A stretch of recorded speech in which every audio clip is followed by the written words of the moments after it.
शिल्पा की आदतें ठीक नहीं थी। वो ना बोलने से पहले कुछ सोचती और ना ही कुछ करने में। उसकी इस आदत से सभी परेशान रहते। बहन, घर पर मेहमान आए हैं और शक्कर खत्म है, थोड़ी शक्कर दे दो, मैं बाजार जाऊंगी तो ले आऊंगी। अरे शिखा बहन, तुम तो माफी करे, जब देखो तुम्हारे घर में कुछ न कुछ खत्म ही रहता है। अरे शिल्पा, चिल्ला क्यों रही हो? कहा ना घर में मेहमान बैठे हैं, सुन लेंगे। सुन लेंगे तो सुन ले, तुम लोगों की मांगने वाली आदत तो बंद होगी। अच्छा शिल्पा, ना दो शक्कर, लेकिन बात तो अच्छे से करो। एक कटोरी शक्कर के लिए तुमने मेरी बड़ी बेइज्जती कर दी। शिल्पा बड़बड़ाते अंदर चली जाती है तो शिखा भी घर चली जाती है। माँ, क्या हुआ? अरे कुछ नहीं बेटा, पता नहीं कहां कहां से ऐसे पड़ोसी आ जाते हैं, जब देखो तब कुछ न कुछ मांगने के लिए घंटी बजाते हैं। अब घंटी बजे तो दरवाजा ना खोलना। पता नहीं माँ की ये आदत कैसे बदलेगी, किसी को कुछ भी बोल देती है, बोलने से पहले सोचती भी नहीं। शिल्पा की ये आदत दिन ब दिन बढ़ती ही जा रही थी। एक दिन शिल्पा के दरवाजे सब्जी वाला आया। सुनो भैया, मुझे ये भिंडी, टिंडे, लौकी और आलू के साथ 1 किलो प्याज दे दो। जी बहन जी। वो एक एक कर सारा सामान पैक कर देता है। कितने पैसे दूं? 220 रुपए पूरे। अरे इतना महंगा नहीं। हाँ, मैं तो सिर्फ 150 दूंगी। नहीं नहीं, पैसे तो पूरे लूंगा, नहीं तो सब्जी वापस कर दो। ऐसे कैसे वापस कर दूंगी? मैं तो एक भी सब्जी वापस नहीं करूंगी। और हाँ, रही बात पैसों की, तो लेना है तो 150 ले लो, वरना मेरे मोहल्ले में घुसने तक नहीं दूंगी। हाँ। अरे नहीं नहीं बहन, हम लोग गरीब लोग हैं, ऐसा ना करो। पकड़ो ये 150 और दफा हो जाओ। शिल्पा की बेटी अंदर से ये सब देख रही थी। शिल्पा, तूने तो हद कर दी। बेचारा गरीब आदमी, उसका तो गुजारा ही इसी से होता है।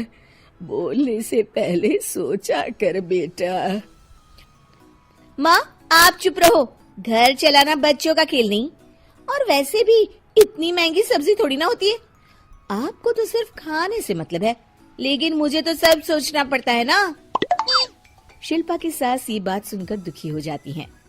शिल्पा की बेटी शिल्पा की ये सारी बातें सुन रही होती है। शिल्पा की बेटी एक दिन माँ से कहती है, माँ, ओ माँ, जरा यहाँ तो आना। ओहो, क्या हुआ? क्यों चिल्ला रही हो ऐसे बेटा? हुआ क्या? ये देखिए मेरी स्कूल की ड्रेस कितनी गंदी हो गई है, इसे कौन धोएगा? लेकिन ये तो साफ है बेटा, मैंने अपने हाथ से खुद साफ किया है। माँ, ये ड्रेस इतनी गंदी है कि मैं इसे पहन ही नहीं सकती। चलो, मुझे बाजार से नई दिलाओ। शिल्पा दुखी हो जाती है और वहाँ से चली जाती है कि तभी सामने उसकी सास मिल जाती है। शिल्पा, अरे ओ शिल्पा, ये क्या सब्जी बनाई है? ऐसे भी कोई सब्जी बनाता है?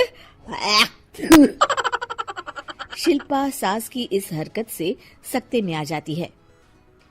अरे माँ को तो मैं जो बना दूं उन्हें वो पसंद आ जाता था, फिर आज वो ऐसा व्यवहार क्यों कर रही हैं? शिल्पा कुछ समझ पाती कि थोड़ी ही देर में उसका पति आ जाता है। अरे शिल्पा, ये क्या है? क्या हुआ आपको? ये मेरी अलमारी पूरी अस्त व्यस्त है, तुमसे कोई काम नहीं होता है। सारा दिन पता नहीं क्या करती रहती हो। अरे मैंने तो सारी अलमारी साफ रखी है। इसे तुम साफ कहती हो? ये तो पूरा कूड़ादान लग रही है। शिल्पा परेशान हो जाती है और समझ नहीं पाती है कि उसके साथ क्या हो रहा है। शिल्पा अकेले कमरे में जाती है और जोर जोर से रोने लगती है। तभी वहाँ उसका पति, सास और बेटी आ जाते हैं।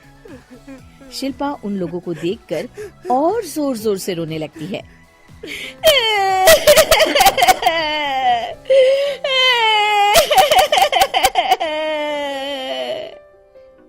कि तभी उसकी सास उससे कहती है, क्या हुआ? यहाँ बैठकर रोती रहोगी या फिर खाने को भी कुछ बनाओगी? माँ, पहले आप बताएं, आप लोगों को क्या हुआ है जो मुझसे ऐसा व्यवहार कर रहे हैं? वही हुआ है जो तुम्हें रोज होता है। मैं समझी नहीं। माँ, आज घर वालों ने आपसे बुरा व्यवहार किया तो आपको कितना बुरा लगा ना?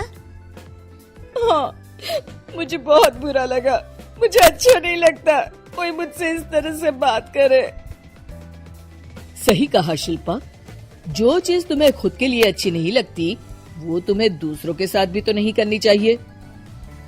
बेटा, हम तुम्हारे अपने हैं, फिर भी तुम्हें अपनों की बात का बुरा लगा।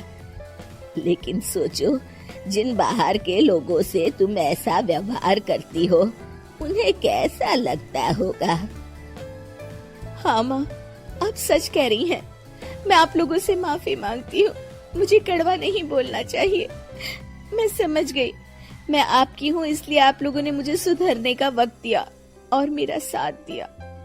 लेकिन जिन बाहर के लोगों से मैं बुरा व्यवहार करती आई, वो लोग मेरे कड़वे बोल से कितने दुखी होते होंगे। मैं वादा करती हूँ, आज से ऐसा व्यवहार किसी के साथ नहीं करूंगी। सीख, हमें दूसरों के साथ वैसा ही व्यवहार करना चाहिए जो हम खुद के लिए अपेक्षा करते हैं।